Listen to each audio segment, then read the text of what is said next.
dans la revue Les Bonnes Soirées. Et dans chaque numéro des Bonnes Soirées, il y avait l'équivalent d'une douzaine de pages de livres. Alors, quand on regarde donc le Séraphin, alors le Séraphin, il est aux pages 19 et 20. Après ça, ça nous envoie à 18, 19 et 20. Après ça, la suite est à page 49, 50 et 51. C'est pas écrit gros, là, ça. Là. Hein? Alors, Claude-Henri en faisait un par semaine, en plus de la radio. Et il a arrêté d'écrire son Séraphin parce qu'il venait de signer son premier contrat de télévision. J'insiste de télévision parce qu'on est en 1956, la télévision n'a que 4 ans. Et finalement, les gens ne savaient pas c'était quoi, au juste, le langage télévisuel, l'art télévisuel, comment on rend la réalité à la télévision en noir et blanc avec une image qui n'est pas plus définie qu'il faut. Alors, c'était un travail absolument considérable. Il avait 62 ans quand il a signé son premier contrat de télévision. Parce que j'ai lu sur Facebook que quelqu'un a pris ma phrase, a gardé premier contrat et a ajouté après à vie. Comme quoi, en 1956, ça aurait été le premier contrat de Claude-Henri de sa vie. Alors non, c'est en 1922 son premier contrat pour son premier pamphlet de Val-d'Or qui s'appelait « Des vivants et des autres ». C'était le titre de la Claude-Henri, ça. « Des vivants et des autres ». Et c'était sur la langue française paysanne ici, bon, etc. Alors donc, les 3 bouquins qui sont regroupés maintenant se lisent comme du bonbon. C'est pas compliqué.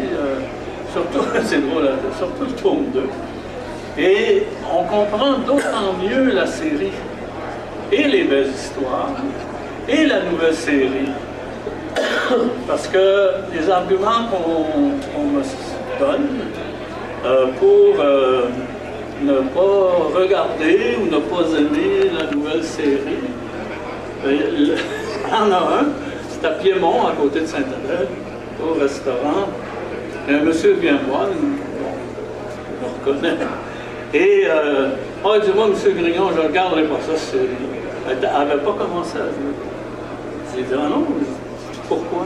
Il dit, avez-vous vu le chapeau de Séraphin? Avez-vous vu le chapeau de Séraphin? C'est un chapeau, oui, mais qu'est-ce qu'il y a? Ah non, moi, le Séraphin sans son casque, moi, je ne regarde pas ça.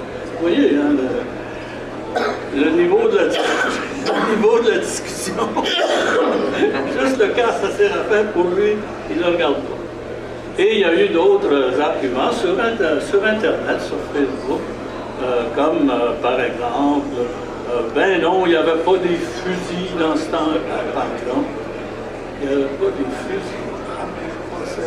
Chaque cultivateur et chaque bûcheron était armé, les loups, les autres.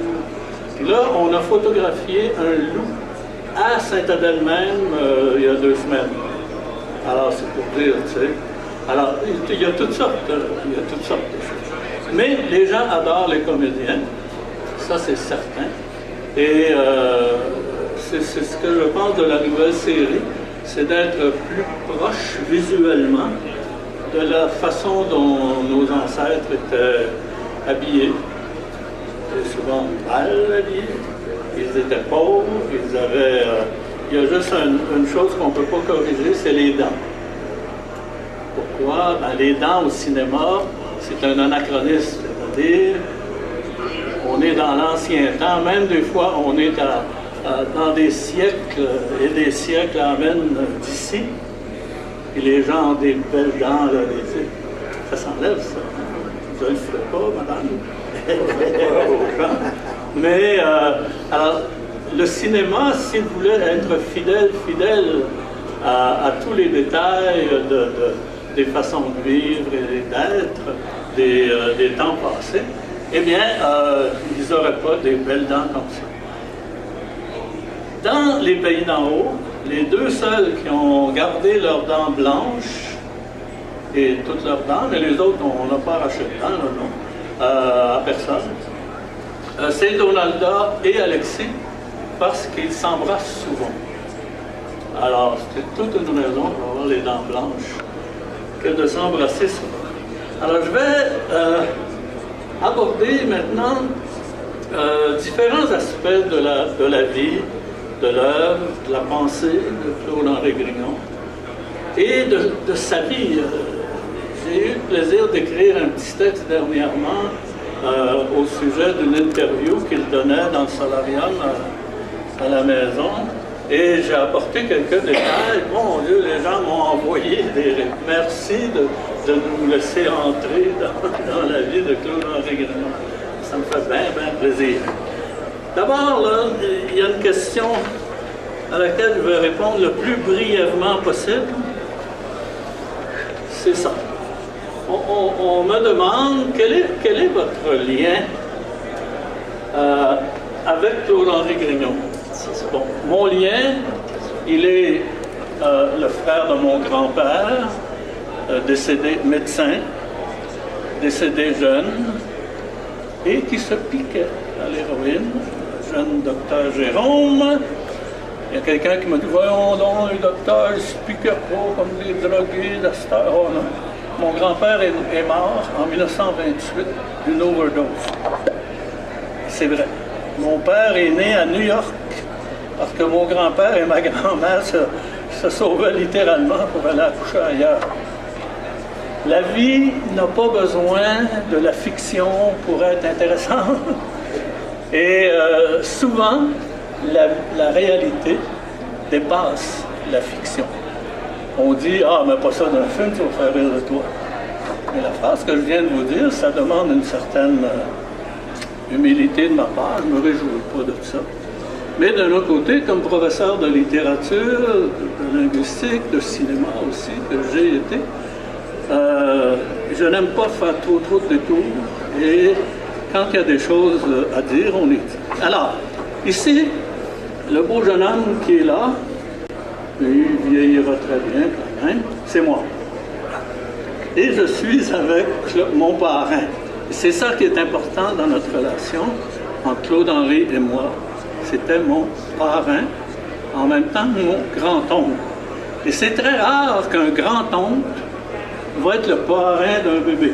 On s'est dit, là, le frère de la grand-mère ou le frère du grand-père va être le parrain d'un bébé naissant, c'est son grand-oncle. Alors, le frère du grand-père, oui, c'est ça. Alors donc, ça a créé une relation toute spéciale.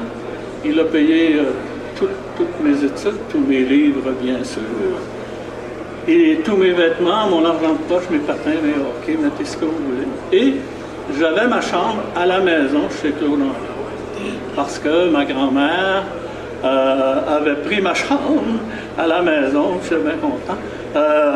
Quand elle s'est cassée une hanche, dans ce temps-là, ben, les gens retournaient dans leur famille. Et c'est comme ça que j'ai habité chez Claude-Henri Grignon. Donc, je ne parle plus de cette relation. C'est la plus belle chose qui m'est arrivée dans ma vie, même si on a eu des accrochages, c'est normal. Même si je ne partageais plus à un moment donné. Je dis bien, je ne partageais plus, à l'âge de 20, 22 ans, ces idées religieuses et ces choses-là. Bon, alors ça ne faisait pas de nous des ennemis. Et c'est par reconnaissance pour tout ce qu'il a fait pour ma famille. Hey, acheter une maison à mes parents à Cartierville, c'est quelque chose, il faut le faire. Mon père était chauffeur d'autobus. Mon père, c'est le fils du docteur Jérôme. Alors donc, il n'y a pas eu d'héritage de ce côté-là. Et on a passé tous nos Noëls, moi je passais tous mes étés à la maison, à Sainte-Adèle, chez lui. J'avais un accès libre dans sa splendide bibliothèque. Et ça, Il y avait Claire. Claire, c'est sa nièce et sa fille adoptive. Elle est la sœur de mon père. Puis elle est ma marraine. Alors, je me sentais un petit peu chez nous de cette façon-là. Si on regarde la pensée de Claude-Henri Grignon, c'est un homme profondément attaché au passé. Son père, le docteur Wilfrid Grignon, et remarquez, Claude-Henri ne pouvait pas appeler ses personnages Grignon. Il a fait Marignon. R-I-G-N-O-N, moi j'écris ça souvent parce que c'est mon nom, avec un G seulement en avant au lieu d'un Ma. Alors, il était très attaché à sa famille. Il avait pour son père une admiration énorme. Son père était l'aîné des enfants de Médard Grignon, aubergiste à Saint-Jérôme, qui a eu 12 enfants avec Marichette, sa femme, il l'appelait comme ça. Et dans ces 12 enfants-là, il y avait 4 médecins, 2 avocats, et le plus vieux, c'était Wilfrid, médecin. Et quand on dit, je le lisais encore sur Internet, sur Facebook dernièrement, cette semaine, je pense que dans les personnages qui auraient inspiré Claude-Henri Grignon pour Séraphin, il y avait son propre père. Oh, oui, il y avait son propre père parce que son propre père était un administrateur public rigoureux. On ne peut pas reprocher à Séraphin de manquer de rigueur dans son administration. Beaucoup de rigueur. Le docteur Grignon était maire de Saint-Adèle. Il était préfet du comté de Terrebonne. C'était lui le commissaire de la distribution des boissons alcooliques pour tout le territoire du grand comté de Terrebonne. Il était, en plus d'être médecin, il avait une ferme expérimentale. Tu sais, Léon d'Albran, dans une belle histoire, il y a une ferme expérimentale. Claude-Henri a grandi en voyant son père, effectivement, faire des recherches parce qu'il y avait les médicaments Grignon. Alors, il avait une admiration très, très grande pour son père. Et son père, tout jeune, a rencontré le curé Labelle. Le vrai Antoine, pas Antoine Bertrand, Antoine Labelle. Le curé Labelle, vous savez, c'est le 7e curé de Saint-Jérôme. Pour plusieurs personnes, Saint-Jérôme a été fondé par le curé Labelle. Non. Le curé Labelle est arrivé à Saint-Jérôme en 1868 et l'Hôtel du Peuple, qui était le nom de l'Hôtel Grignon, de Médard Grignon, et de sa tralée d'enfants, eh bien, était juste l'autre côté de la rue. L'autre côté de la rue. Là où a été construit le palais de justice de Saint-Jérôme. Et grâce à un don important que j'ai fait à la ville de Saint-Jérôme, un véritable trésor patrimonial, à savoir un tas de livres magnifiques de Claude-Henri Grignon, de sa bibliothèque, sa table de travail, son fauteuil de travail, sa plume la plus utilisée, un tas de choses. Eh bien, le vieux palais s'appelle maintenant la Maison de la Culture Claude-Henri Grignon. Et n'oubliez pas que ici, à Longueuil, il y a une bibliothèque, Claude-Henri Grignon, où j'ai donné une conférence la semaine dernière, parce que c'était le 3 avril dernier, donc le 40e anniversaire du décès de Claude-Henri Grignon. Il est mort en 1976. Alors donc, quand arrive ce géant, parce que le futur docteur Grignon, le docteur Wilfrid, mon arrière-grand-père, était vraiment un colosse, vraiment. Il y avait l'autre colosse qui s'appelait Antoine Labelle, qui arrive à Saint-Jérôme au moment où Wilfrid a 14 ans. Il est étudiant à Sainte-Thérèse où Antoine Labelle a fait toutes ses études classiques et où il a été en plus maître d'études, c'est-à-dire qu'il surveillait les séances d'études obligatoires. Ils sont tombés, on ne dira pas en amour, mais ça fait qu'on fait des enfants forts, puis moi je fais pas ça. Bon, il y a un tas de conséquences à ça. Alors donc, Wilfrid est rapidement devenu un disciple d'Antoine Labelle. Et les autres enfants aussi de Médard, là. Alors, dans les frères de Wilfrid, il y avait Joseph Jérôme, avocat, et qui avait une fille d'ailleurs, qui s'appelait Germaine Grignon. Germaine Grignon, qui a marié plus tard à Sainte-Scolastique un dénommé Guévreux. Alors moi, tout jeune, je faisais de la photographie, beaucoup de photographie. J'ai enseigné la photographie plus tard. Puis, comme j'étais un enfant précoce, j'ai fait mon premier mariage à 14 ans. C'est-à-dire qu'à 14 ans, le photographe principal de Sainte-Adèle avait un gros mariage à Sainte-Adèle, puis un petit mariage, beaucoup plus petit, et c'est pas du snobisme de dire ça, à Sainte-Marguerite. Là, il m'avait dit, Pierre, tu prends la Yashikamat, ça c'est une chose, à 2 heures de etc.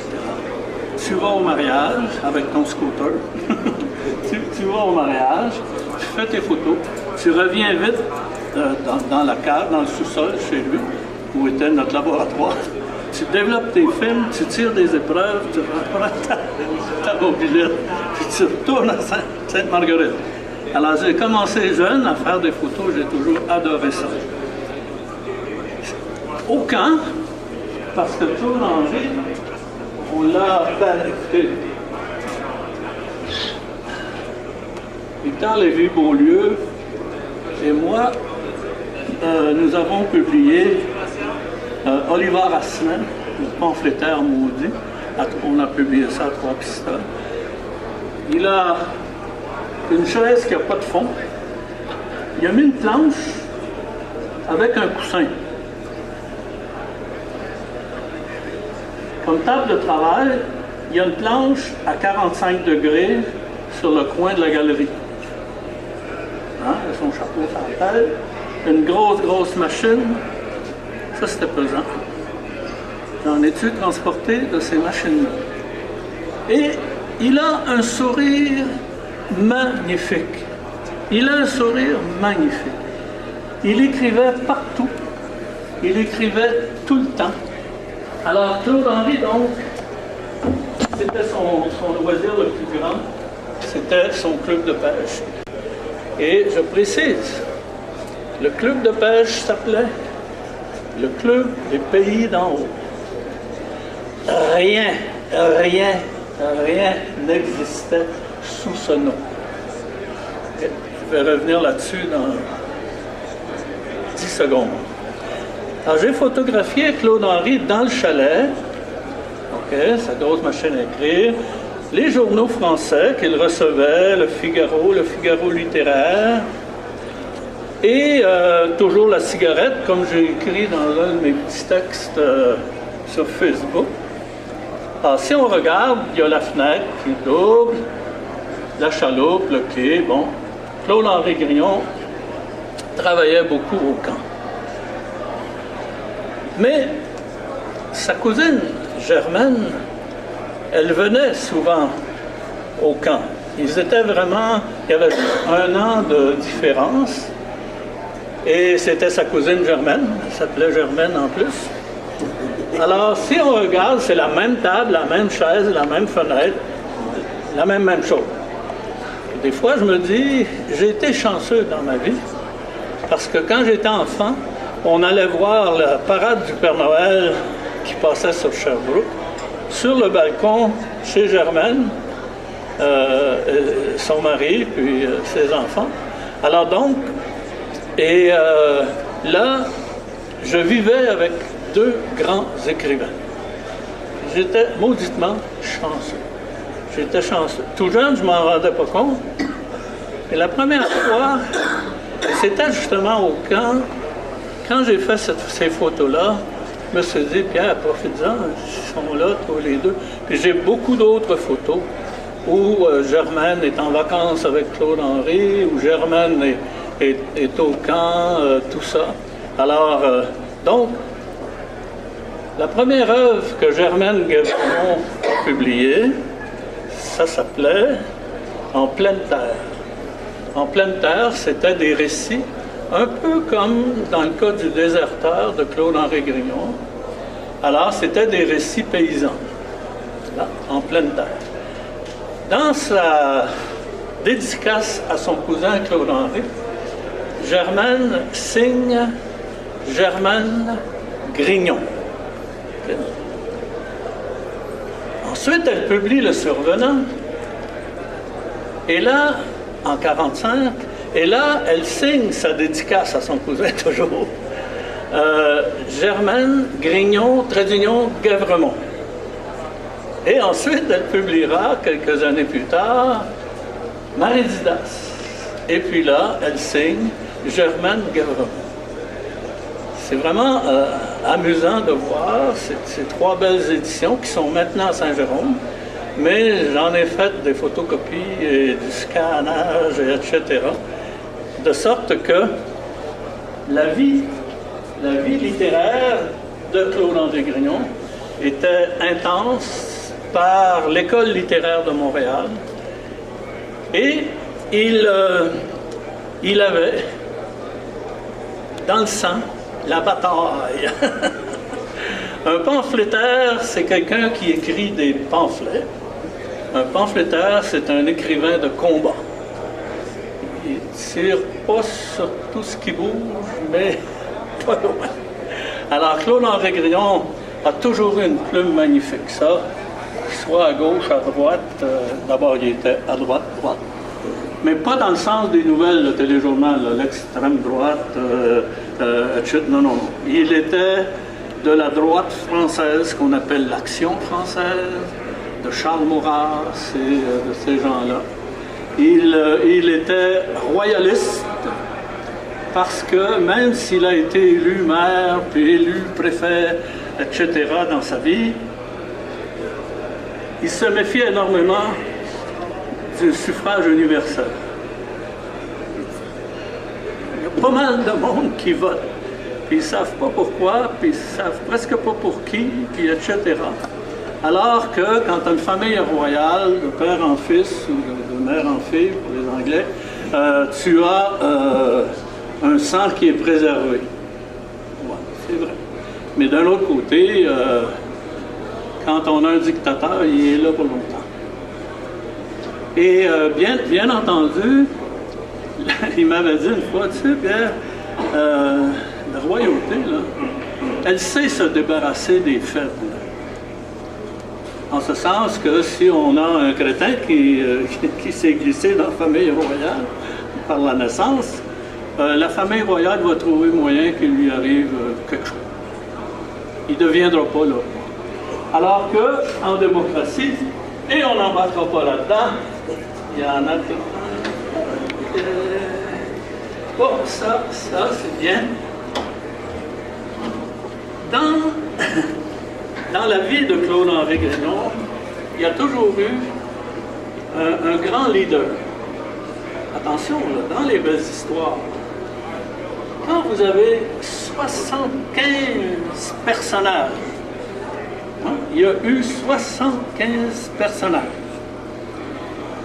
Et là, il avait des intrigues, bien sûr, nombreuses.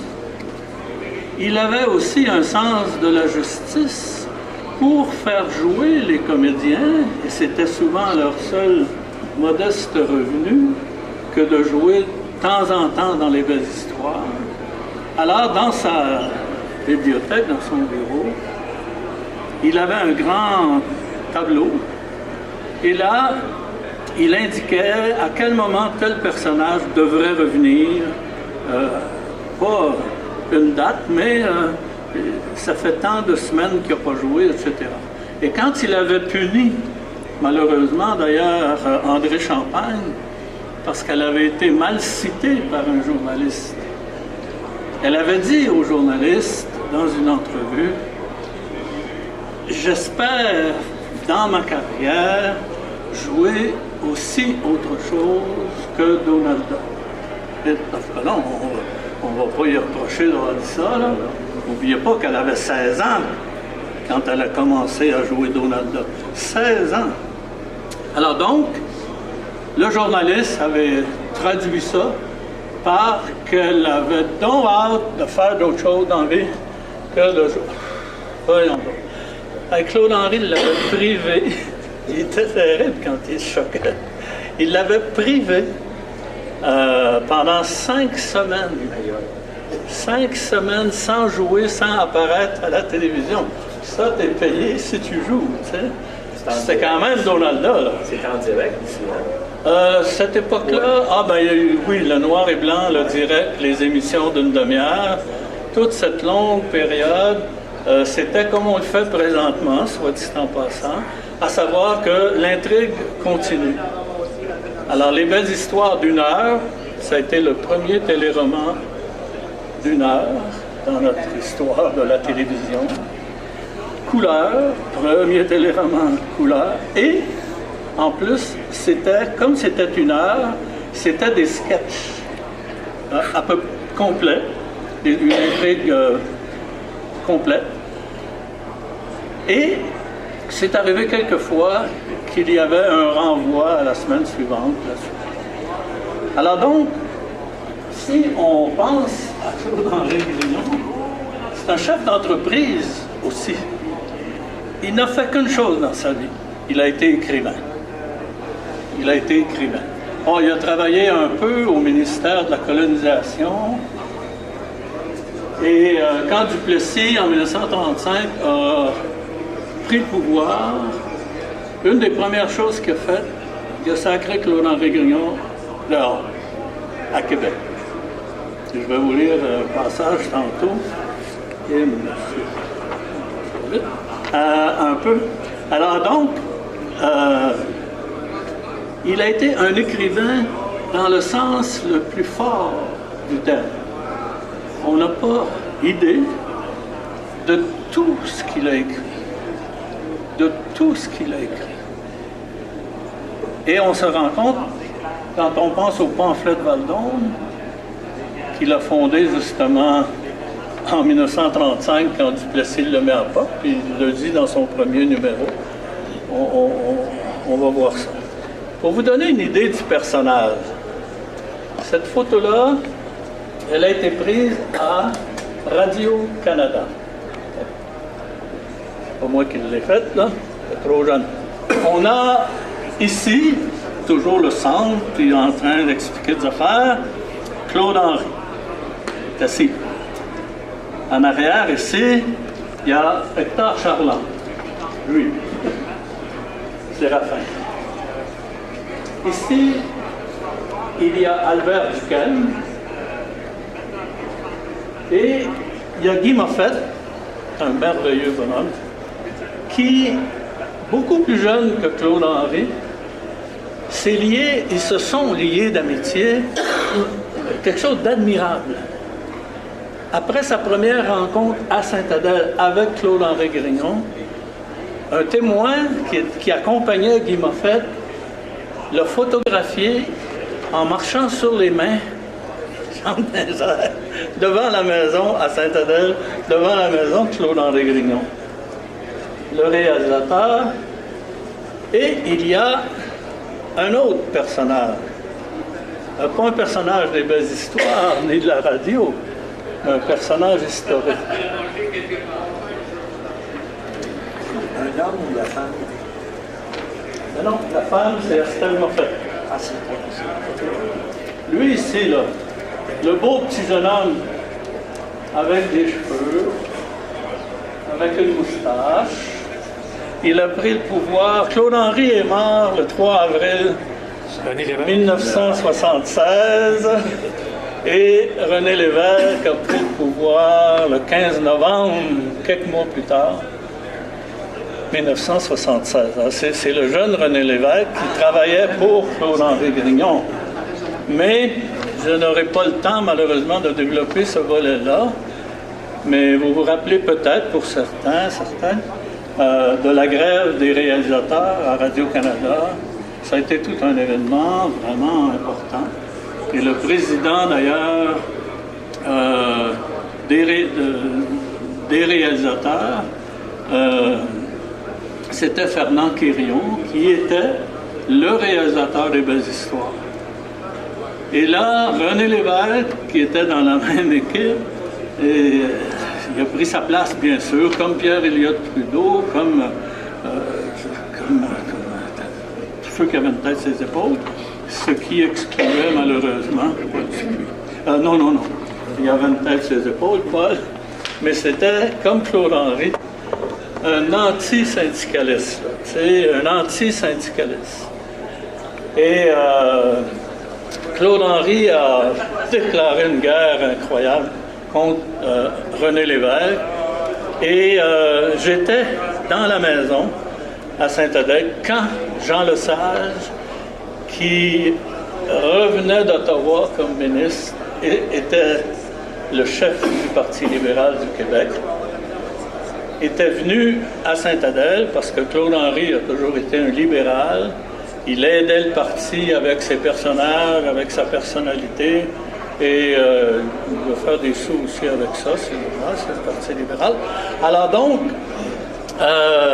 il est venu à Saint-Adèle pour annoncer, pour demander à Claude-Henri de conserver sa participation et son appui, etc., pour la campagne électorale qui s'en venait, celle du 26 juin 1960. Alors, son équipe s'appelait l'équipe du tonnerre, mais le tonnerre, il l'a rencontré dans la bibliothèque à Saint-Adèle, dans la bibliothèque de Claude-Henri. Claude-Henri était tellement choqué, là, le collège du curé Labelle à côté de ça, c'est une affaire de rien. À cause, seulement à cause de René Lévesque.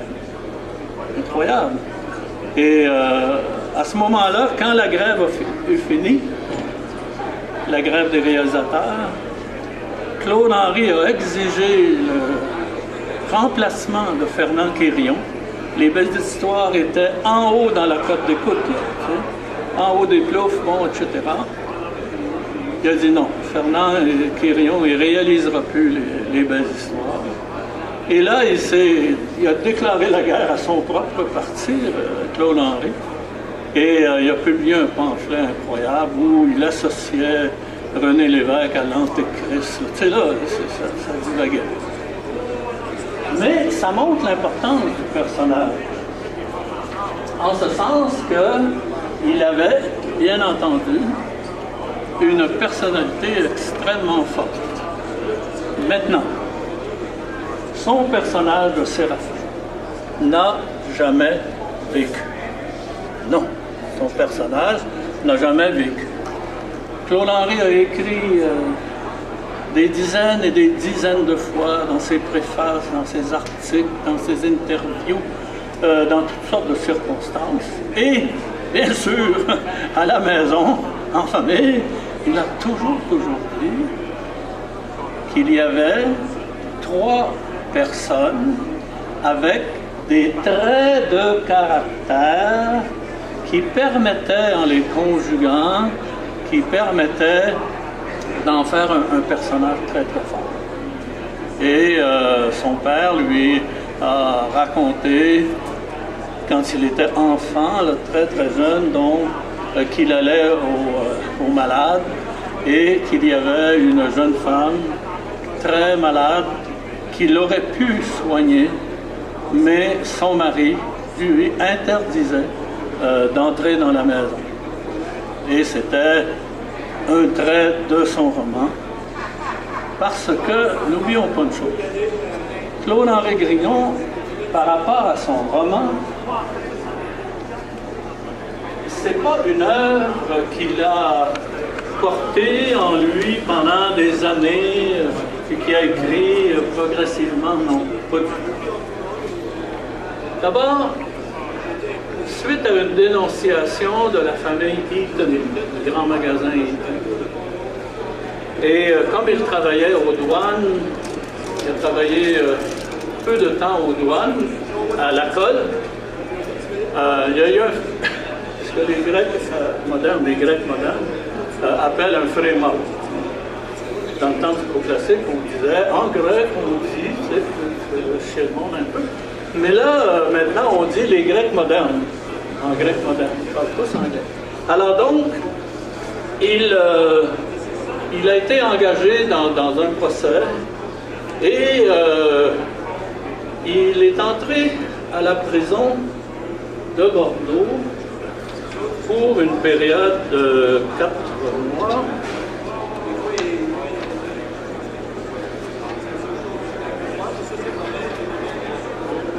Ce qui a été dans sa vie quelque chose d'absolument terrible.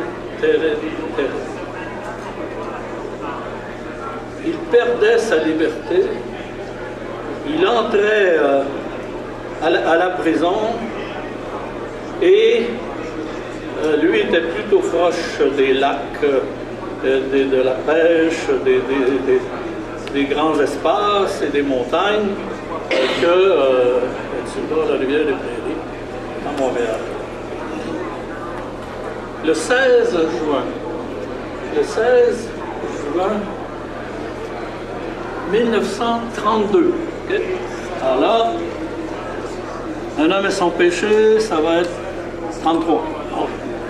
Il rentre à Bordeaux au milieu de l'année 1932. Et d'aucune façon, il n'a de projet de faire un roman. Il écrit à Oliver Asselin. Oliver Asselin, c'est un des cofondateurs du Devoir. On parle toujours d'Henri Bourassa. Bon, oui, c'était un grand bonhomme. Il a fondé le Devoir. Le premier numéro est sorti le 10 janvier 1910. Alors, il y avait aussi, bien sûr, Oliver Asselin. Alors, Oliver Asselin a aidé Claude-Henri Grignon. Vraiment, il l'a pris sous son aile. Il était plus âgé que Claude-Henri. Alors, en 1932, Claude-Henri Grignon a donc 38 ans. C'est pas un enfant, là. Et il écrit une lettre. On a décidé, Victor et moi, de mettre la lettre telle qu'elle, avec l'écriture, parce que Claude-Henri avait une belle écriture ouverte. Alors il écrit, confidentiel, Montréal, ce 16 juin 1932. Monsieur Oliver Asselin, l'adresse, bon. Mon très cher Monsieur Asselin, dans quelques heures, je serai là-bas. Dans quelques heures, je serai là-bas. Vous écrivez pas. Ah non, j'ai l'impression de donner une dictée, là, comme la ministre Saint-Pierre. OK, je ne vois pas pourquoi je fais des farces dans cette lettre, d'ailleurs. Dans cette lettre-là, je reprends. Dans quelques heures, je serai là-bas. Je ne saurais quitter ce monde sans vous remercier pour tout ce que vous avez fait. Je vous demanderai une dernière faveur, celle de me conserver votre chaude amitié, qui reste pour moi un bien aussi précieux que la liberté. Des fois, on se demande, c'est quoi écrire? Tu sais, bon, beaucoup de journalistes, entre autres, beaucoup des professeurs, des gens qui écrivent, disons, bien. On dit, bon, oui, il écrit bien. Il fait moins de fautes que sur Facebook, en tout cas. Bon, ça en est amusant. Alors,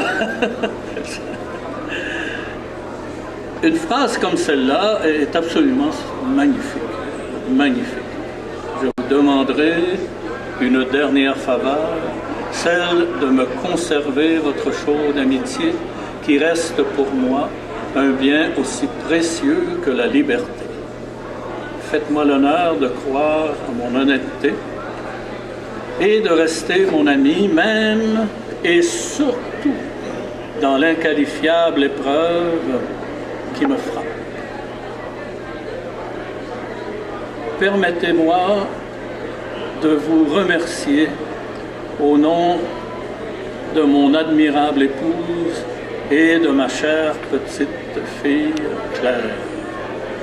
Et il signe votre ami A avec un grand A et un autre mot, Dieu, avec un grand D. A, Dieu.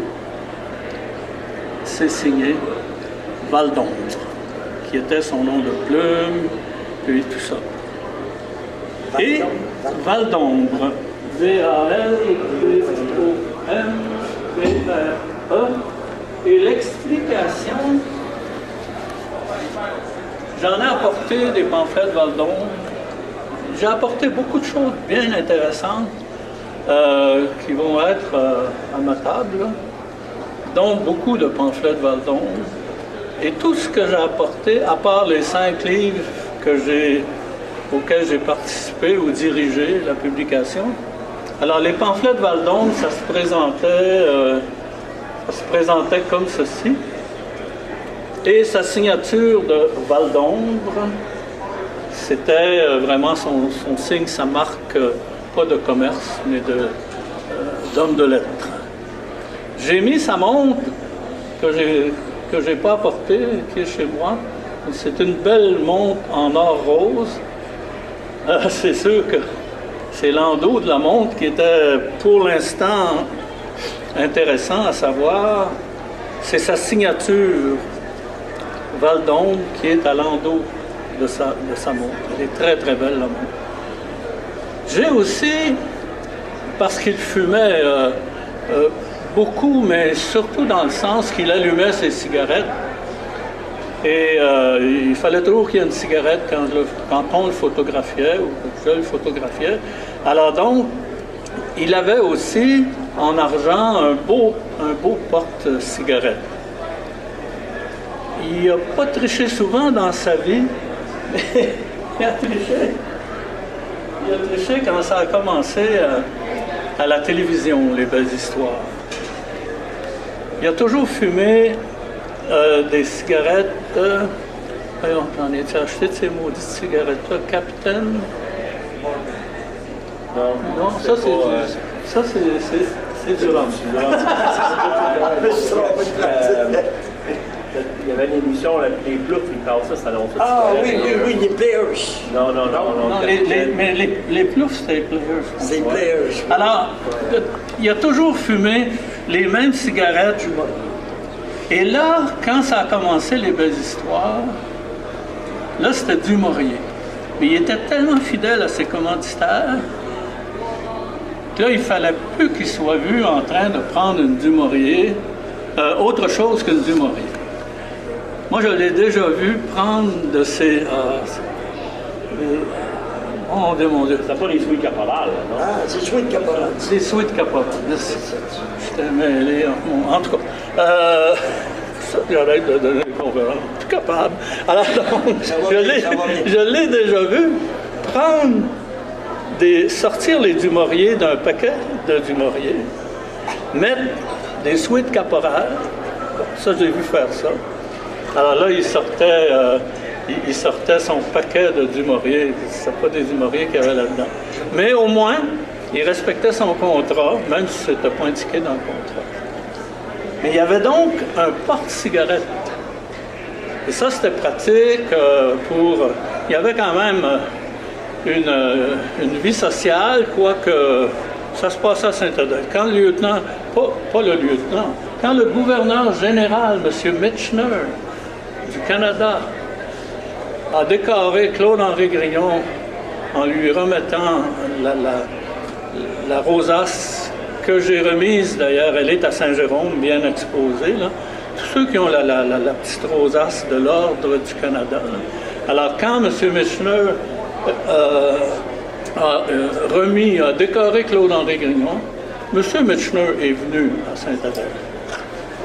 Oui, il ne court pas après les honneurs, le bonhomme.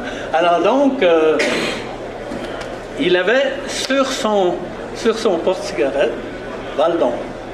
Ça, j'ai ça à la maison.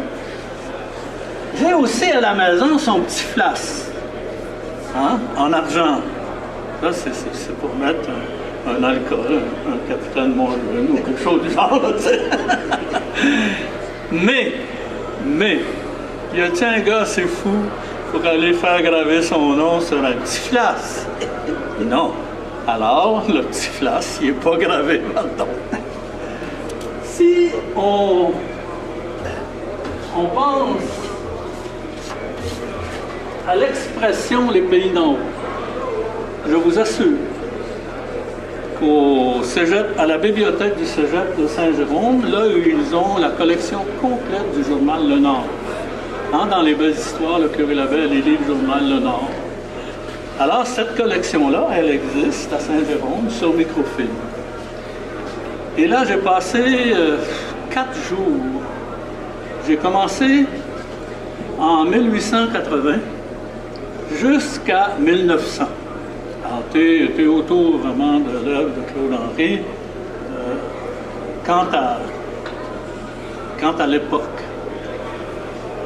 Je savais que la première chose qui s'est appelée des pays d'en haut, au nord du Rio Grande, c'était le club de pêche privé de Claude-Henri. J'ai passé, mais vraiment, là, toutes les pages. En ai-tu vu des corsets, puis des baleines? Là où il y a plus de baleines, c'est à Tadoussac. J'en ai vu, cherchant toujours dans l'actualité, jamais, je vous jure, je n'ai vu une seule fois l'expression « les pays d'en haut ». Cependant, l'expression, elle existe, mais pas dans le langage de 1880, 90, 1900 et autres, au nord de Montréal, ni... Non. Le vrai chemin de fer, il n'y en a pas eu un faux, là. Dans le journal Le Nord, parce que là, je me suis fait une copie, le chemin de fer du curé Labelle s'appelait, officiellement, là, dans des lettres patentes, le chemin de fer des cantons du Nord. C'était les cantons du Nord, au nord de Saint-Sauveur, parce que Saint-Sauveur était dans le régime seigneurial français, et Saint-Adèle est plus au nord, alors qu'il n'y avait pas Val-David, il n'y avait pas Sainte-Agathe, il n'y avait pas Mont-Vaillant. Bon, c'était Saint-Adèle qui était un immense territoire, et il appartenait au régime britannique, la conquête ayant eu lieu. Et dans le régime britannique, ce sont des townships. Les townships, ce sont des cantons. Alors, le curé Labelle, puis tout ce monde-là, mon arrière-grand-père, puis toute la gang, ils parlaient des cantons du Nord. Et il y avait des expressions. C'est la plus belle fille des 3 cantons. C'est une affaire sérieuse. Mais,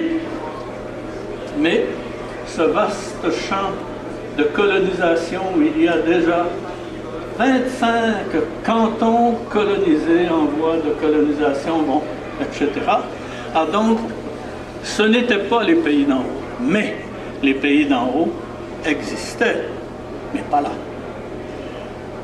Dans l'Amérique française, c'est-à-dire presque toute l'Amérique du Nord, finalement, à une époque où c'était l'Amérique française,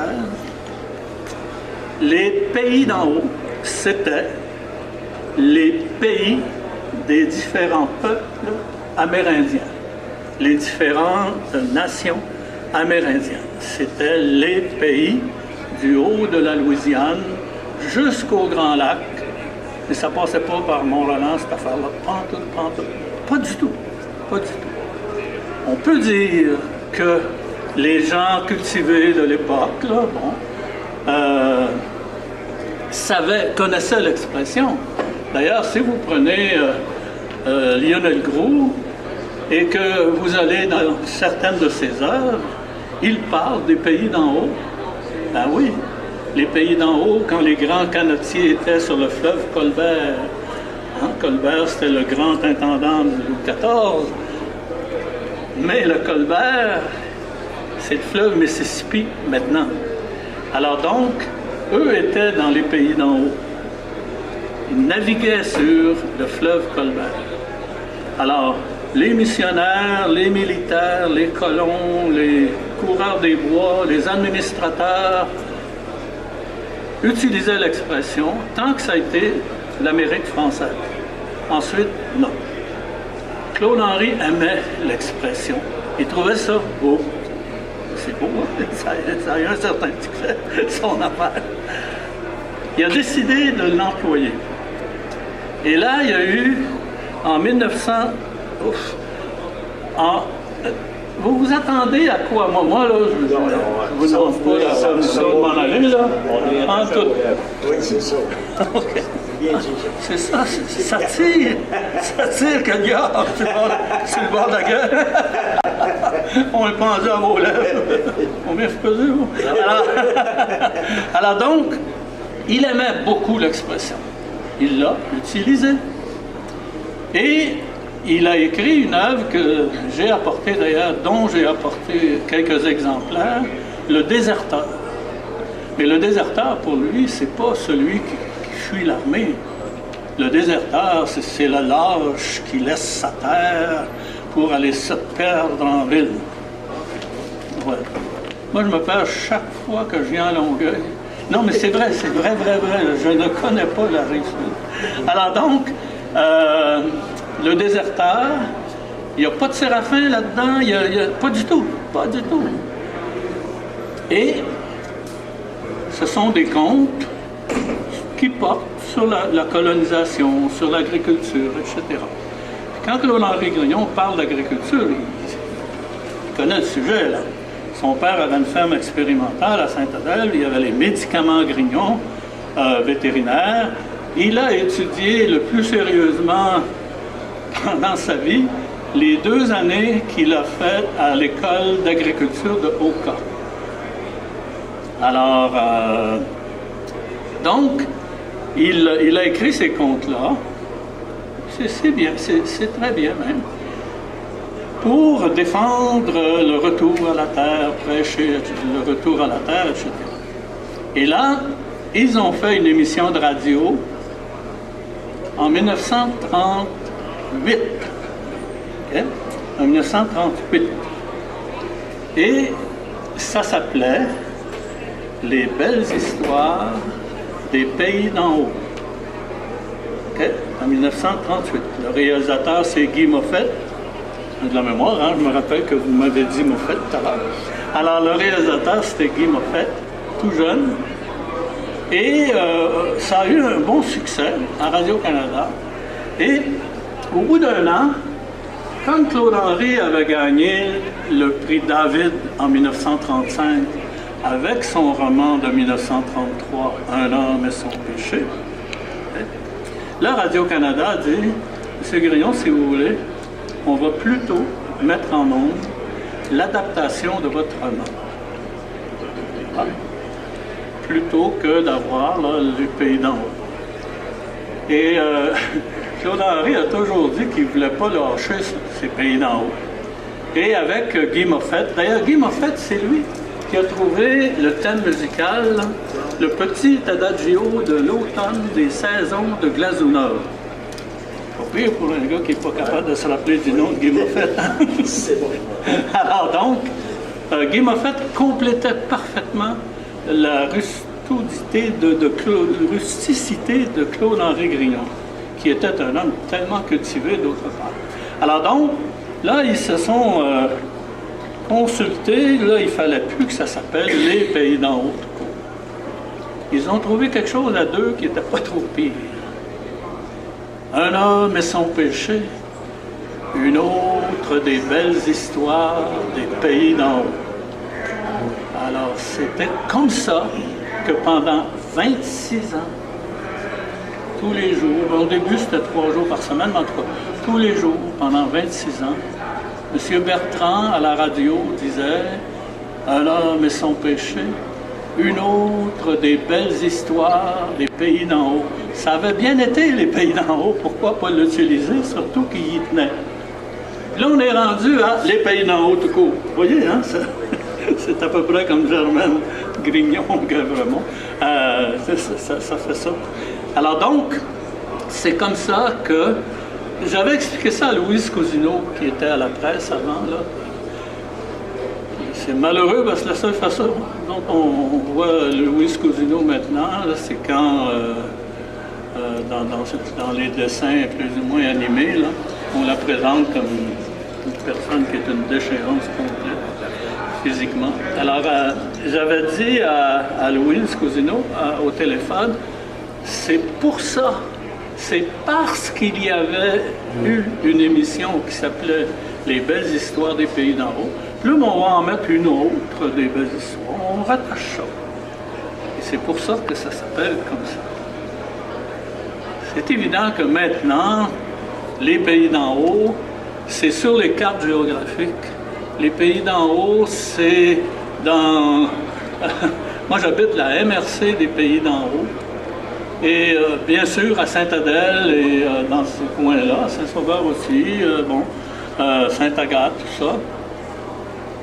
Le nombre de choses ou d'institutions qui s'appellent des pays d'en haut, c'est incroyable, c'est vraiment incroyable. Ce que j'ai trouvé de plus beau, c'est un petit camion. Et sur la boîte du camion, qui était très propre, le camion et la boîte, c'est un ébéniste. Alors, il avait fait peindre une très belle armoire. Et vous pensez que son atelier s'appelait comment? Les belles armoires des pays d'en haut. Non, moi, j'étais maire de Sainte-Adèle à ce moment-là. J'étais assis dans mon auto, en face du IGA. Je disais, il faut que j'y parle à ce gars-là. À un moment donné, il y avait un bonhomme, il avait l'air fin, un jeune, avec ses sacs. Je sors, je dis bonjour. Ils m'ont reconnu, mais j'étais le maire de la place. Alors, j'ai dit, je veux juste vous féliciter. C'est très beau ce que vous avez fait, là, parce que c'est la patate des pays d'en haut, puis tout ça, ça c'est autre chose. Maintenant, ici, si vous avez besoin de sortir, il y a une sortie par là qui a l'air de mener à des toilettes. Ou simplement partir, ne vous gênez pas. Alors, ça va terminer conférence peut-être, on va en profiter pleinement. Oui.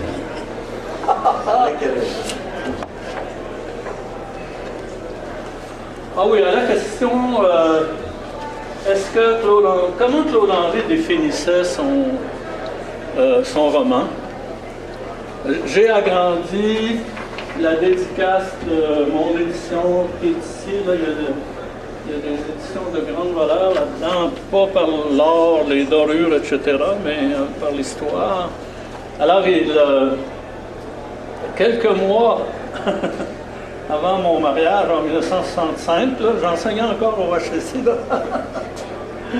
il écrit à Pierre Grignon, voici une réédition d'un roman qui est un pamphlet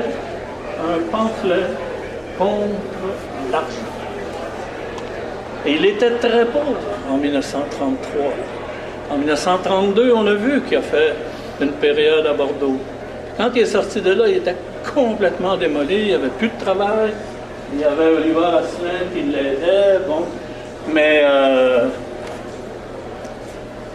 tout de suite, on va voir quelque chose. Le 30 décembre 1932, donc 32 Bordeaux, là, je ne vais pas revenir trop souvent là-dessus, là, ça ne me plaît pas plus qu'il faut. Claude Henry, le 30 décembre, il écrit à Oliver Asselin, vous êtes indépendant comme journaliste quand même dans un journal de parti. Je sais pertinemment que si M. Tachereau, il reste pas loin ici, là. Ben juste là, on le voit passer. M. Tachereau ou King font fausse route, vous serez le premier à protester par amour de la justice et de la vérité. Il écrivait toujours le mot vérité avec un grand V. Pour lui, vérité, c'est un nom propre de la langue et on le respecte. Cela, je le dirai violemment, courageusement, dans mes peaux rouges. Ça, c'est le titre. Peau rouge. Pamphlet d'enfer qui sera le seul cadeau que je pourrai vous offrir au cours de 1933, si Dieu le veut. Je reviens un peu. Les peaux rouges, on ne l'a jamais vu. On n'a jamais vu le pamphlet. On n'a jamais vu le texte. Mais Claude Henry est dans une profonde souffrance, pauvreté à ce moment-là. C'est un homme démoli. Et regardez la suite. Les peaux rouges, là. Pamphlet d'enfer qui sera le seul cadeau que je pourrai vous offrir au cours de 1933. Pardon, chose. Et là, j'écris brillamment en bas de la page. À cette avant-veille de 1933, Claude-Henri Grignon ignore qu'il écrira un homme et son péché dans les mois qui suivent. C'est quelque chose. S'il avait eu un projet, il l'aurait dit à son grand ami, son protecteur, Oliver Asselin. Or, il ne sait pas ce que lui réserve l'avenir, mais vraiment pas du tout. Et dans une autre lettre, 1935, partez pas. Ah! Alors, en 1935, Duplessis prend le pouvoir, il sac Claude-Henri Grignon, il sac Valdon à la porte, tout ça, là, il décide de fonder ses pamphlets. Et ça sortait une fois par mois, puis c'était bien écrit, puis c'était du pamphlet, là, c'était pas de la lettre circulaire, là, bon. Alors donc, il écrit. C'est sûr que c'est un écrivain. Le 29 septembre 1935, okay? Il écrit à la suite de son congédiement, il écrit, et dans le texte original, c'est en lettres capitales, c'est en lettres majuscules. À la machine, là, parce que, s'il y avait donc eu un traitement de trait.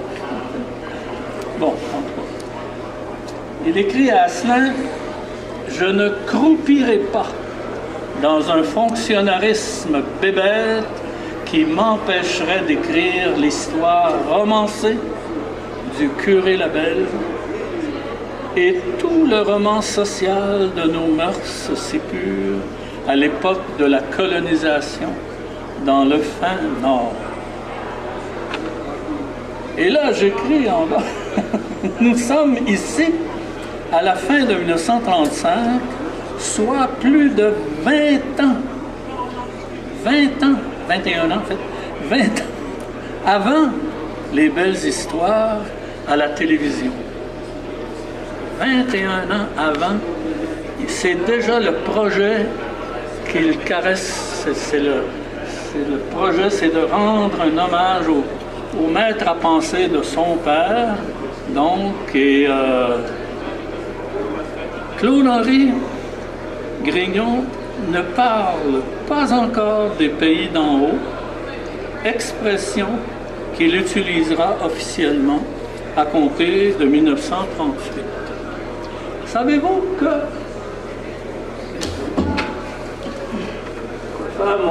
mon frère, ben vous devinez que c'est un peu dans ma nature.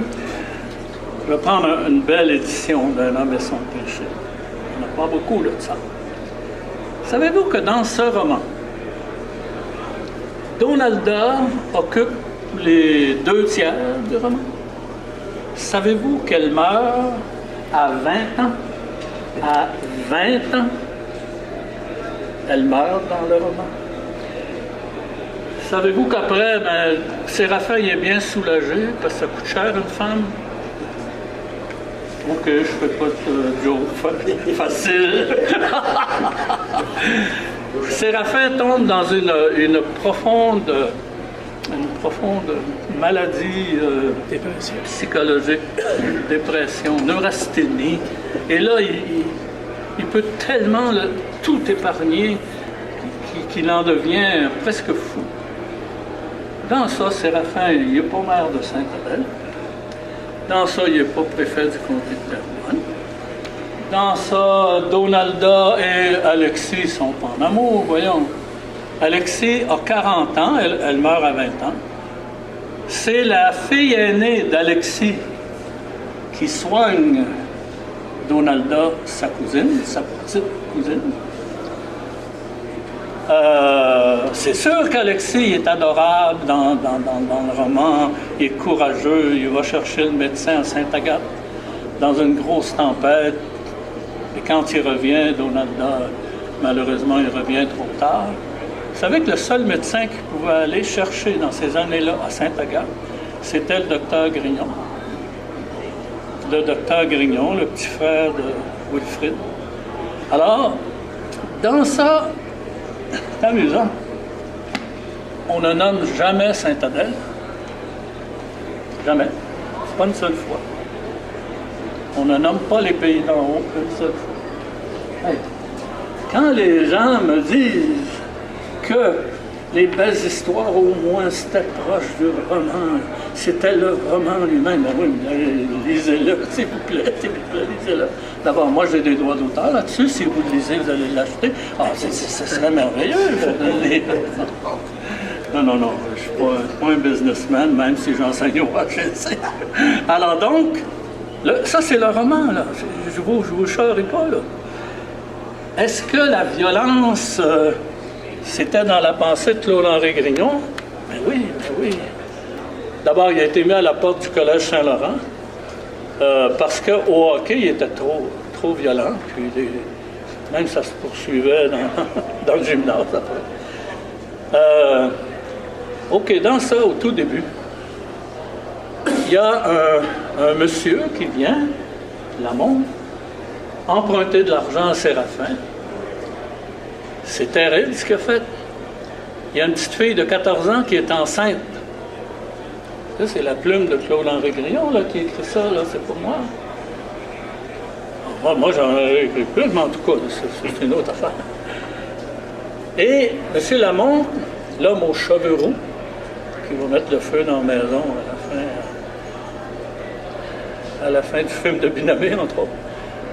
Alors donc, il vient emprunter 100 $, c'est beaucoup, pour pouvoir acheter ou racheter l'honneur de la jeune fille, bon, tout ça. Lui, c'est un père de famille, il a plusieurs enfants. Non, on trouve ça violent un peu, moi je trouve ça. Et on fait le tour du haut côté de la maison de Séraphin. Bien entendu, ça c'est dans la pensée même de Claude-Henri. La première photo qui est accrochée au mur, c'est celle de Louis Riel, qui a été pendu. Ça serait bon que la nouvelle ministre là, qui nous dit d'admirer toute cette époque-là, les Métis, ils ont gagné quelque chose de très, très, très important ces jours-ci. Mais la belle ministre là, qui nous dit, en tout cas, juste d'en faire bien. Alors donc, on fait le tour et là, on a Louis Riel. Ça, c'est vraiment la pensée profonde de Claude-Henri Grignon, son nationalisme, etc. On a Mercier, hein, ministre. Et là, on a la photo d'une vieille dame. Une vieille dame qui était la grand-mère de Séraphin. Bon, elle était dans la famille de Séraphin, des poudriers. Vous savez qu'il y a plus de poudriers au Québec qu'il y a de Grignon. Bon, c'est vrai ça. Mais tout le reste, c'est vrai aussi, je pense à ça. Là. Alors donc, elle a quoi cette vieille-là? Pourquoi Claude-Henri veut la décrire? Elle est morte d'une mort atroce, ce sont ces mots. Empoisonnée.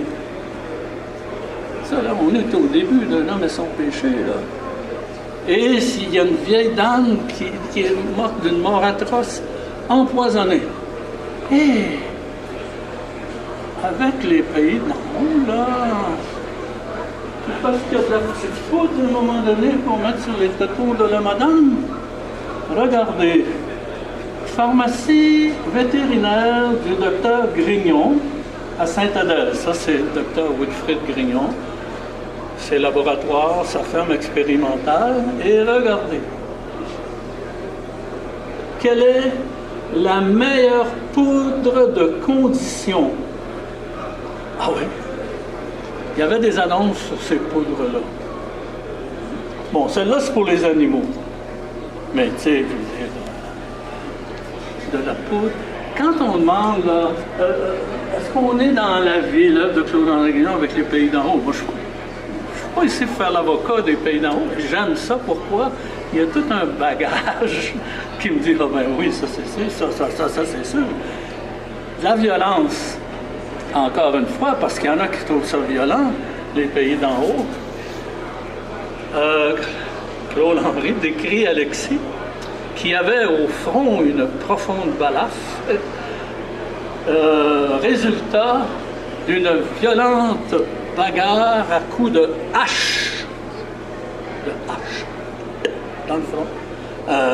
C'est pas un match de hockey, là, rien, là, c'est juste une bataille. Au chantier.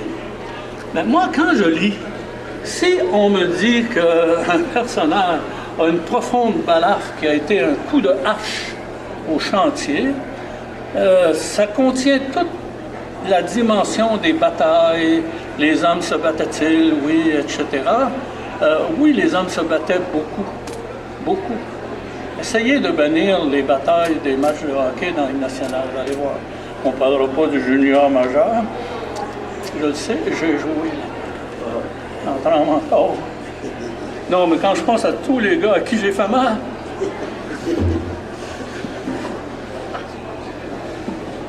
où Claude-Henri Grignon a-t-il, à un moment donné, au début des années 40, Claude-Henri Grignon a fait des sous. Il a fait beaucoup de sous. Parce que ça, c'est l'aréna de Saint-Jérôme. Okay. Et j'ai des posters de l'aréna d'Edmundston, de Québec, de toutes les villes, en Ontario, en Alberta, etc. Hein? Il y a des milliers de personnes. Il y a du monde là. Les hommes, en parlant de ça, ont presque tous une cravate. Ils ont tous un gilet d'habit. Les femmes sont toutes coiffées, pareil d'ailleurs. Il y a une patinoire complète sur des petites chaises droites serrées. Les estrades sont pleines. On devine que c'est la même chose en arrière. Y avait-tu des cartes de crédit pour payer les billets? Non. Hein? Ça coûtait 50 sous ou 75 sous selon l'endroit où on était. Claude-Henri Grignon avait un port d'armes légal, donc, parce que quand il sortait, il avait littéralement un sac en cuir avec un cordon et il n'a jamais conduit de voiture. Hein. Mais là, il a fait des sous. Il a fait énormément de sous parce qu'il jouait, comme c'était à l'intérieur, il jouait presque toute l'année. Dès qu'il y avait un trou dans l'horaire pour des vacances à Radio-Canada, pour les comédiens, etc., et il utilisait autant son Séraphin de la radio que Estelle Moffett, Albert Duquesne, etc., puis sa Juliette Béliveau. Elle est bonne, la petite Maltaire, dans le pays d'en haut. N'oubliez pas qu'à la radio, c'était Juliette Béliveau qui jouait ça. Elle faisait lever les foules. Alors donc, je prouve ce que j'avance. Ça maintenant. C'est pas moi qui ai pris cette photo-là. c'est Radio-Canada. Un jour, à la radio, Séraphin avait fait boucherie et il s'en allait au village. Et sa femme lui a dit, Séraphin, ça fait donc longtemps que j'ai mangé de la viande, j'aimerais donc ça. Alors Séraphin dit oui, de raison quand il est revenu, l'enfant de Nanan. J'ai pas dit l'enfant de chienne. On connaît pas sa mère. Alors, l'enfant de Nanan, il avait vendu toute la viande. Ben, là, dans les jours qui ont suivi, il y a une belle pièce de viande qui est arrivée au nom de Donalda à Radio-Canada. Alors, Donalda, elle est ici, c'est tellement ça. Hector Charland est là, sa femme. Et le réalisateur, on l'a vu tantôt sur une autre photo. Et elle, je ne la connais pas, puis pas sûr de vouloir la connaître. Mais de toute façon, elle est morte ça fait très longtemps. La pièce de viande reçue à Radio-Canada était en parfait état. C'est bien avant les différentes poudres, pas celles dont on parle, mais des poudres blanches pour empoisonner le monde, puis le terrorisme, etc. Non. Alors, cette photo-là a toujours été parmi les photos affichées, encadrées dans la maison chez Claude-Henri Grignon. Pour lui, ça, c'était le symbole de la force de son programme. Plus Séraphin était détesté, plus Claude-Henri Grignon il était satisfait, il aimait bien ça. Et d'ailleurs, les gens qui sont ici, là, ça a commencé en 1942. Ça faisait 42, là, ça faisait 3 ans que c'était à la radio, Un homme et son péché. Alors, quand Hector Charland arrivait sur scène, vous pensez là que ces gens-là restaient tous assis bien tranquilles? Hein? Ils voulaient lui faire un mauvais parti. Et il arrivait que souvent, qu'Hector Charland ait besoin de la police, vraiment, pour retourner à l'hôtel. Écoutez, on a juste à appliquer ça maintenant à certains spectacles où il y a des gens qui se roulent la terre, etc. Hein? Puis Claude-Henri, il y en avait des punchs dans le sens scénaristique du terme. Et les décors étaient minimalistes. Hein? C'était une petite table avec une nappe en carreau, un bougeoir, donc avec une bougie. Et à un moment donné, Séraphin puis Donalda mangent. Puis c'est très dramatique comme éclairage. Là, tu as quand même 2000 personnes là, qui sont là et qui voient Séraphin pour la première fois. Là. Il n'y avait pas de télévision, là. Il n'y avait pas eu les films encore non plus, les 2 premiers longs métrages. Et Hector Charland avait il avait des grosses mains. Il était fort, Hector Charland, physiquement. Et Donalda veut prendre de la melasse une deuxième fois. On le sait dans nos familles qu'on ne fait pas ça, hein, prendre de la melasse une deuxième fois, ça aurait fallu que je fasse ça. J'étais petit. Je n'étais jamais devenu grand. Alors donc,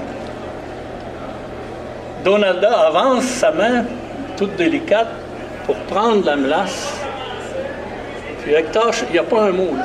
Puis Hector Charland avance sa patte d'ours. Il prend le poignet de Donalda. Il y a 2000 personnes qui le regardent, le sacrifice. Puis là, qu'est-ce qui arrive? Hein? Quand j'enseignais le cinéma et la littérature, je disais à mes étudiants, si on étudiait cette chose-là, je n'ai pas fait juste ça dans ma vie, heureusement, un peu comme Donalda. Spare-moi pas, mon oncle. Alors donc, puis là, je disais à mes étudiantes, bon, OK, qu'est-ce qui arrive? Vous faites quoi, là? Aveu de la melasse pour une deuxième fois. Alors, il y avait des choses intéressantes qui sortaient.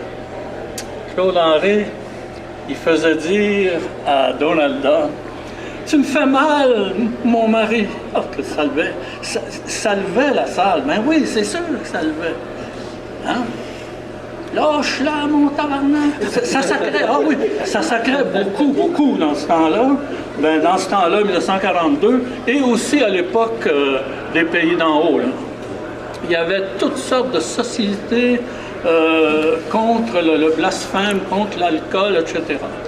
Puis dans les 3 volumes là, du Séraphin, il y a même une grosse bataille, il y en a plusieurs. Et il y a une grosse bataille entre un jeune aux mœurs pures qui se retrouve au chantier par peine d'amour. Puis ça sac tellement là, qu'à un moment donné, lui, il prend le plus gros sacrage et en physique et en sacrage.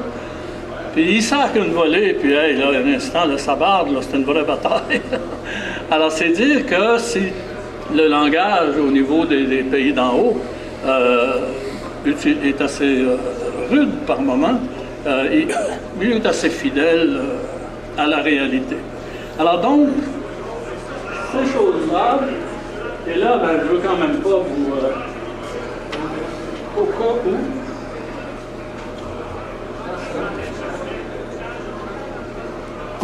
Et ça, c'est très beau.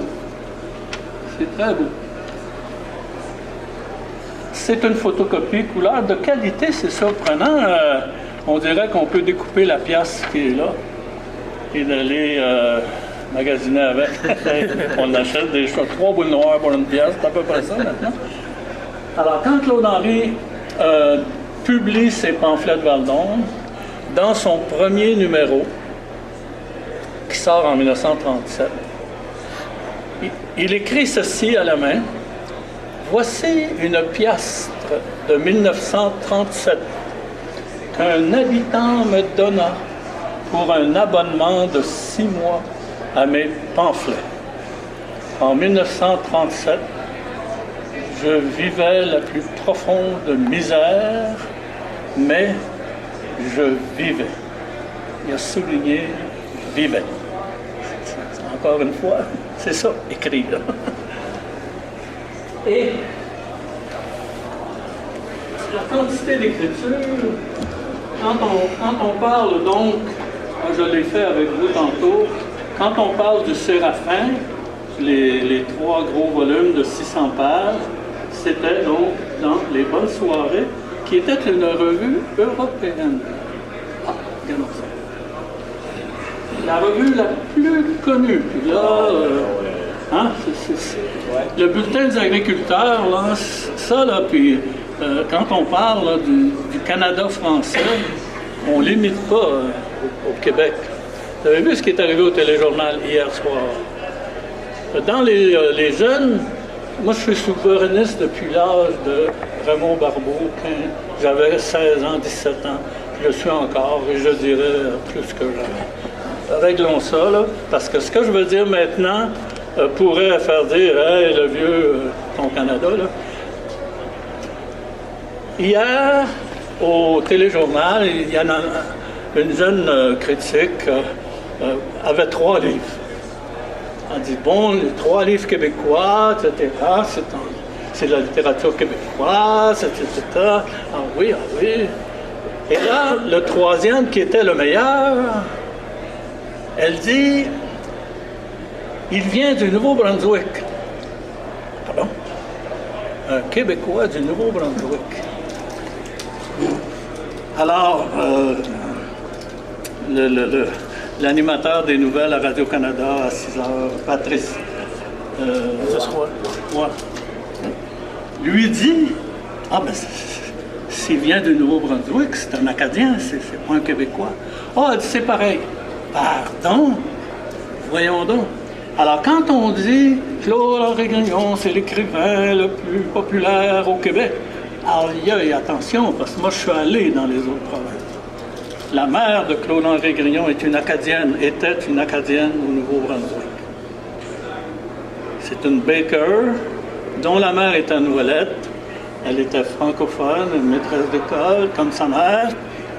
Et elle habitait à Baker Brook parce que sa famille de Baker, c'était des Américains qui sont venus s'établir au Canada, au Nouveau-Brunswick. Bon, voyez un peu. J'ai donné des conférences dans les provinces Je suis allé aussi en Ontario. Je suis allé dans le Maine chez les Franco-Américains.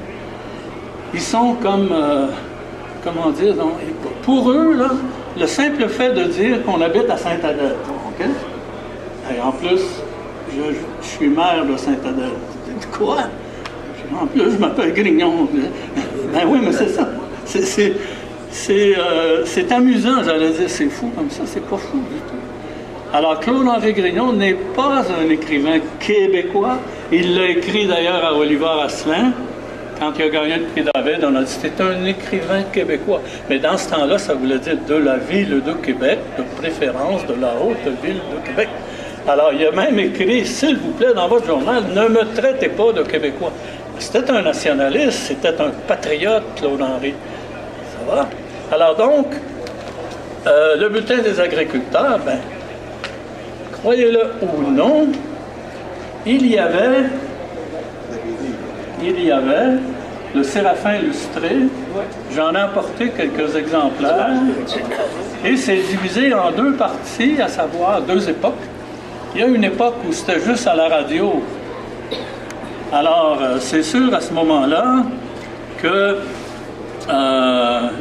le Séraphin, ben, Chartier, l'illustrateur, il ne savait pas trop quel visage lui donner, mais quand même, là, il lui donnait un visage. Et Donalda, qui devait être belle, ben, sa propre épouse à lui, Chartier, Madame Chartier, était très belle. Alors, c'était sa femme qui devenait de... Vous voyez la simplicité de tout ça.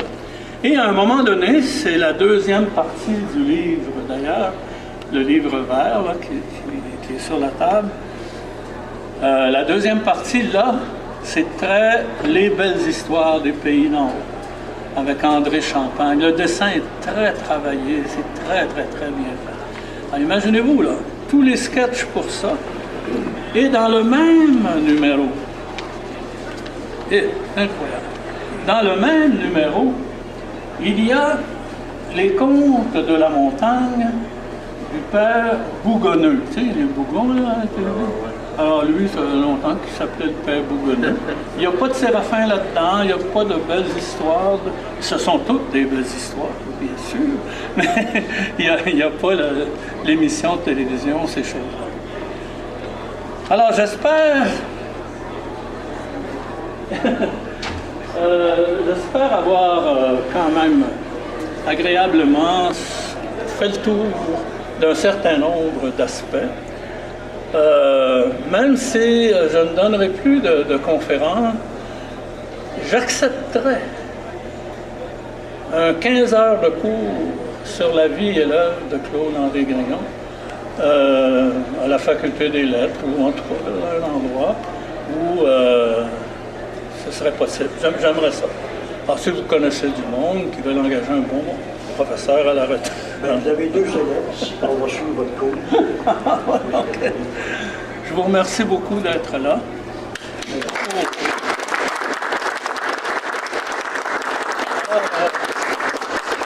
Je vais aller à ma table là-bas.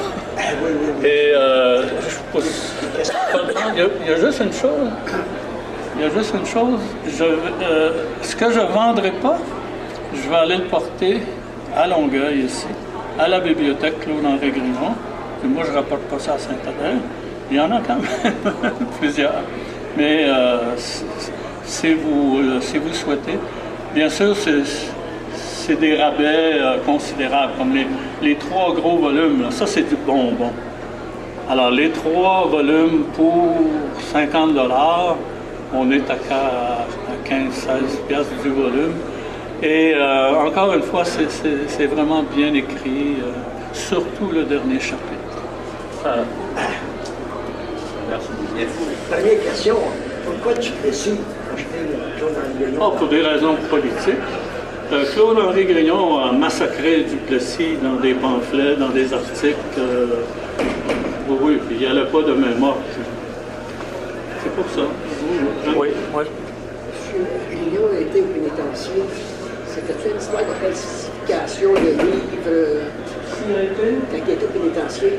Est-ce qu'il a falsifié des livres ou la raison? La raison, c'est que pour Mme Gagnon. Ça. Il- Oui, c'est pour Mme Gagnon. Bon, il n'existe plus de dossier judiciaire de Claude-Henri Grignon. Moi, j'ai fait toutes les recherches. Ma fille est avocate, mon frère est avocat. On a cherché ensemble, là. Bon, non. La première conclusion que je tire, c'est qu'il était tellement puissant au sommet de sa célébrité. Il y avait tellement d'amis, juges, puis etc., ou en tout cas, qui a réussi à faire disparaître son dossier. Il y a un dossier, Claude-Henri Grignon, il n'y a rien dedans. Il n'y a rien dedans. Alors, il y a 3 théories. Je vais les donner rapidement. La première, c'est que son frère, mon grand-père, médecin, narcomane, etc., aurait eu à un moment donné besoin d'argent. C'est une marque de commerce des narcomanes et des médecins, bien sûr. Et Claude-Henri travaillait aux douanes, à la colle, où il y avait une caisse parallèle politique du Parti libéral fédéral, mais c'était une caisse occulte. Il aurait pris de l'argent dans ça, c'est ce que mon père m'a raconté. Il aurait pris de l'argent dans ça avec l'intention de le remettre, mais c'était pour venir en aide à son frère. Bon. Il n'existe pas de plaidoirie, il n'existe pas de dossier, de jugement là-dessus. L'autre, c'est que la famille Eaton, nous, on n'avait pas le droit d'aller chez Eaton, c'était comme dans la chanson de Charlotte Bois, là. On va chez Omer Dessert puis chez Dupuis Frères. Alors l'autre, c'est que, comme il arrivait toujours avec le devoir, puis il était gueulard à sa façon, oui, il tombait ses nerfs à plusieurs anglais, là. Ça c'est certain. Et après une journée de travail, il serait sorti avec son sac, ses affaires. Puis il aurait été arrêté juste après, juste devant le poste de travail. Et il y avait des bouteilles d'alcool dans ces sacs, dans ce sac. Plusieurs, dont Jean-Louis Gagnon, le grand journaliste Jean-Louis Gagnon, qui était un ami très proche de Claude Henry. Jean-Louis Gagnon est de cet avis-là. L'autre chose, c'est ça, la question des bouteilles, ça c'était pas pour son frère. La question de l'argent de la caisse occulte, et oui, c'est ça. Mais j'en parle, moi, de cette période très dure de sa vie, l'emprisonnement et tout. Mais dans la famille, dans la maison, c'était tabou. OK.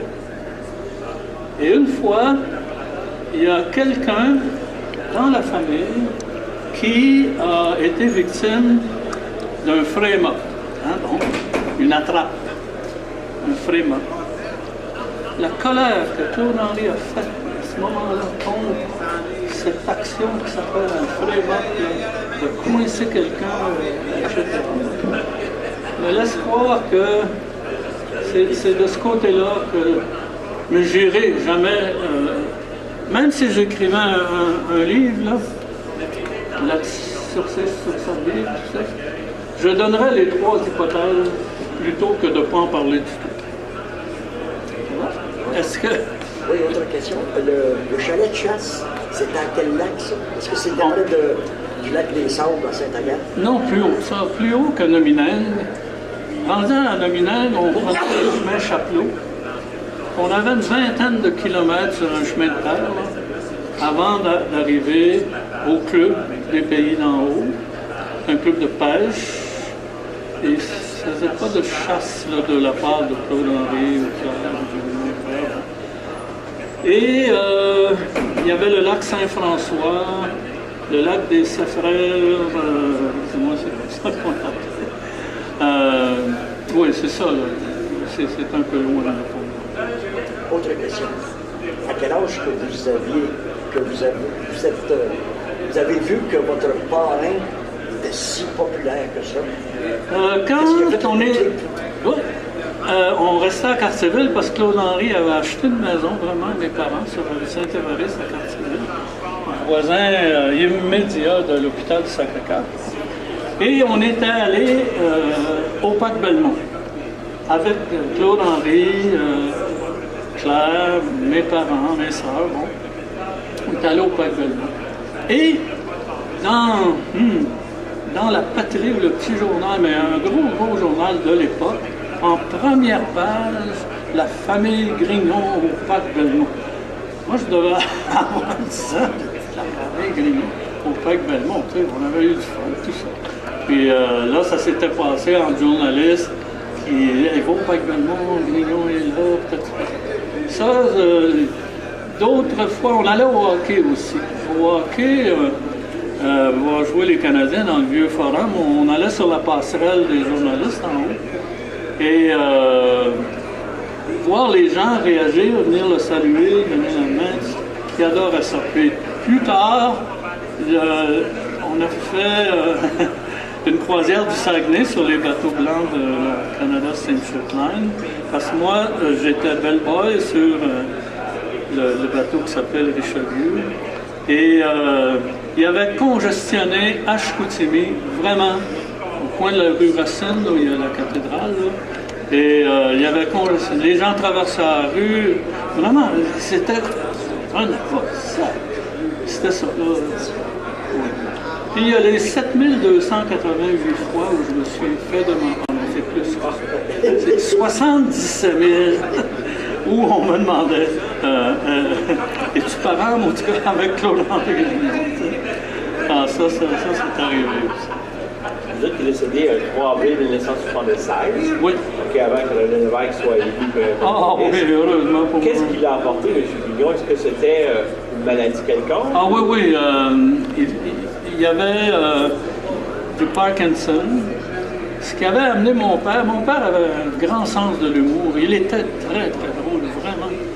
Et Claude Henry, il était presque toujours en pyjama. Entendons-nous, presque toujours en pyjama. Et j'ai fait, ça c'est des photos que j'ai faites, que j'ai faites. Alors au camp, donc de filles, ça c'est Mousseline. Alors Claude Henry est en pantoufles, en pyjama, un foulard, un mot de cigarette même. Hey, connaissez-vous bien du monde qui se promène en bateau à toute vitesse avec une cigarette dans la bouche? Ça c'est une très belle photo, ça. Un Mitchell 300. Alors ça c'est vraiment Claude Henry. Et une photo que j'aime beaucoup, là, c'est ici. Alors quand j'ai écrit sur Facebook qu'il jouait ses personnages, etc., on voit ici, en plus de sa cigarette, la maudite cigarette tout le temps, ça c'est Claire. Alors c'est au camp. Et ça, c'est une radio à batterie, là, et il n'y avait pas l'électricité, puis il ne voulait pas. Mais il travaillait tout le temps. Alors, ça l'a défini très bien. Malheureusement, cette photo-là a été employée sans aucune autorisation de ma part, entre autres dans le gros dépliant de Binamé là, pour le film. Bon.